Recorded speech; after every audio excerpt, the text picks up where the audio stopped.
Human papillomavirus, the highly prevalent sexually transmitted infection, is like Amtrak on Thanksgiving. It comes with a lot of baggage.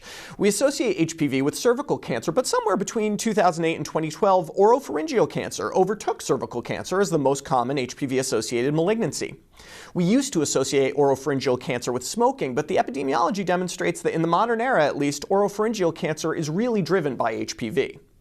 We also consider HPV a disease with implications more for women than for men. This conception is also changing rapidly. While the rate of HPV-associated cancers are a bit higher in women than men, it's pretty close, and men have dramatically higher rates of oropharyngeal cancer due to HPV.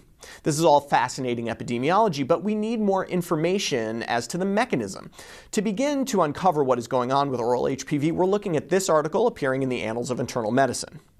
What we have here is a cross-sectional study looking at data from the National Health and Nutrition Examination Survey, that's NHANES to you and me.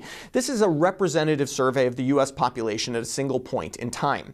Researchers took oral rinses to assess for HPV in nearly 10,000 individuals. They also asked a broad variety of questions about lifestyle and sexual history.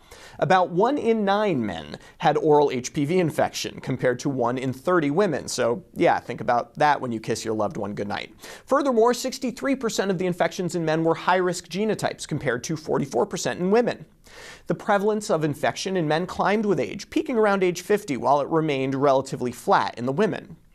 What's driving this in men? The link to certain sexual behaviors seems to be pretty clear. Infection was more common the more sexual partners and oral sex partners the men reported, both over the lifetime and in the past 12 months. But despite a certain voyeuristic interest, these data don't seem highly relevant to me. Changing sexual behavior is just not practical. Or fun.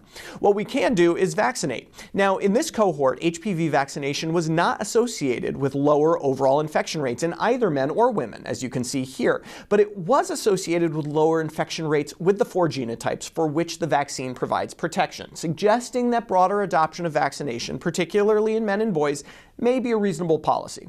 The major issue with the study is its cross-sectional nature. We know that HPV infections can resolve spontaneously, can reoccur, may get passed between sexual partners repeatedly.